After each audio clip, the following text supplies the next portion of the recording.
Hello viewers, Steve here of Anti-Film School doing our second video review of the 2011 independent horror movie Absentia, starring Courtney Bell, Katie Parker, and directed by Mike Flanagan. So a quick rundown of the plot here. Absentia begins by introducing us to Trisha, who has been searching for her missing husband Daniel for 7 years. She's about to have him declared dead in absentia when her sister, Callie, shows up on her apartment doorstep and wants to stay with her for a while. So the two shack up, and around the time that Trisha's getting ready to declare Daniel dead, they start seeing weird things in the apartment. They have weird visions of Daniel, who looks like a decomposing corpse. And meanwhile, there are two detectives, Detective Mallory and Detective Lonergan, who are investigating Daniel's disappearance. And they are about to close the book on the case when Daniel shows up one day with no recollection of what has happened to him, but he's very terrified of something. So, and while this is going on, Callie is extremely fascinated by a tunnel by their apartment, and this tunnel may be linked to Daniel's disappearance. So, there you have it. That's Absentia for you. Won't say any more about it other than that. So, the first thing I want to talk about Absentia is the approach to the movie. It's very film school. It feels like it was made by a senior in film school. This is their last movie that they're making. And they need to make it to graduate, and they have used a bunch of actors from the theater department at their school. It's a little too serious. It takes itself a little too seriously, and it thinks it's a lot more intelligent than it actually is, when in actuality it's just a ripoff of the Norwegian fairy tale Three Billy Goats Gruff, which they point out to you in the movie.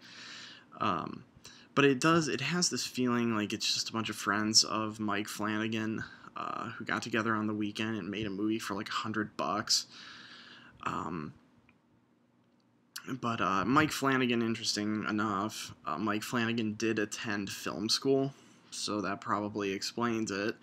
But the dramatics are very forced. It's a heavy character drama. A good majority of the opening half of the movie is Callie and Trisha sitting around talking and talking and talking, which I like that we get to know these characters, but then it gets to a point where it's like, come on, let's get to something already, something substantial. But in these scenes, the dialogue just seems like it was written by somebody who took a screenwriting class and just isn't a natural with dialogue, which kind of takes you out of the moment. And complemented with the extremely serious acting, it kind of sometimes just comes off a bit eye-rolling and pretentious and a little bit like, all right, let's get to the good stuff here. The other thing, too, the cops in the movie, Detective Mallory and Detective Lonergan, basically serve no purpose. Detective Mallory is there to spark up a romance with Trisha, but that really goes absolutely nowhere. And Detective Lonergan is supposed to be like the tough guy cop, but I didn't buy him for a second. And basically all they do is they sit around in a police station, like the only other set of the movie, and talk about and debate and discuss if they think the girls are telling the truth about these strange noises and weird apparitions and things like that. Uh, they're useless. That's about all I can say about them. They're just useless. They're there to fill out the runtime to make it feature length. But the movie has a very effective atmosphere, very chilling, very creepy. This sense of doom around every corner of the apartment. Nowhere feels safe. The tunnel is very creepy, and see some pretty cool things in there too. The other thing the movie has going for it is the scares. There's no cheap jump scares here. It's all right there for you to see if you're paying attention. And Flanagan is confident enough that what he's showing you is scary. He doesn't need to accompany it with a loud blast of music or anything like that. A cheap Hollywood trick to scare you. It's very solidly made in that regard.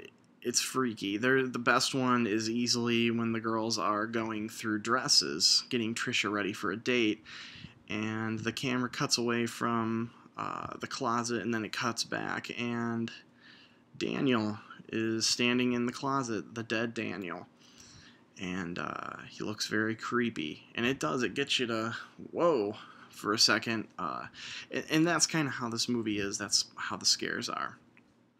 The other thing about it is it's sort of a creature feature, but it's a creature feature that wisely never shows you the creatures. You hear them, you see claws every once in a while. There's a claw on somebody's shoulder, but they don't go too overboard with it. It's perfect the way it is. They did a really good job there. So I will give it that. But it's a very low budget horror movie. As I've said, it's very small in scope. It's almost evocative of horror movies from the late 60s, early 70s.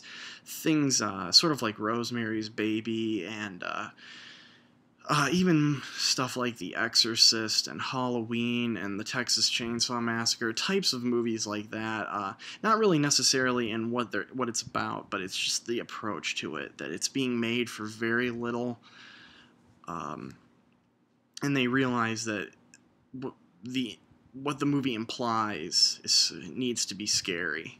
They don't need tons of gore and special effects to do it. They're working with very little, but very little is always scary. And the lack of a clear definition of what is going on. I actually did like that. As far as this supernatural force that's ripping through the movie and tearing these characters down further than they already were. But it's heavy on the dramatics, and the film school approach to it really takes you out of it. Very pretentious, very just forced. I kind of was like, come on, let's get on with it already. But I'll also say that the music in it is very well done. I did enjoy the very low, rumbly score that it has. Creepy, sad, depressing, which is basically what this movie is, and the music complements it perfectly. But overall, there's really not a whole lot you can say about the movie.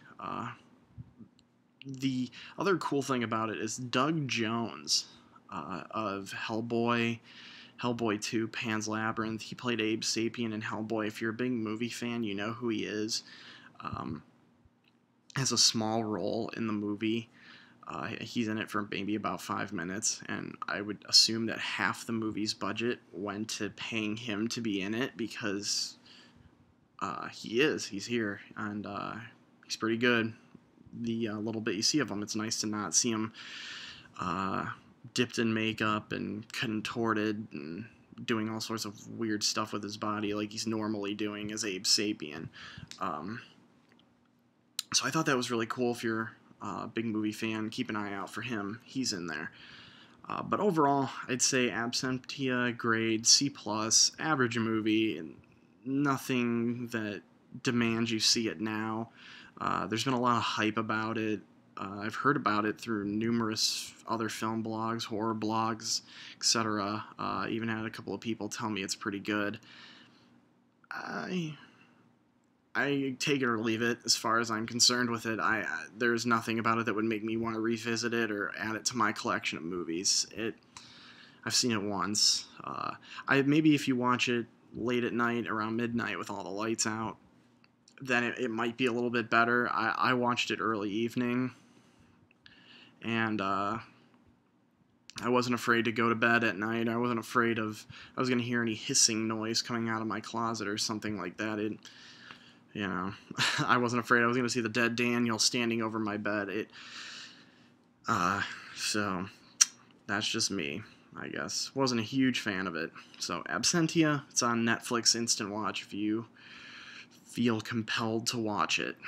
So that's the second video review from Anti-Film School. So stay tuned, and the next few days have another one.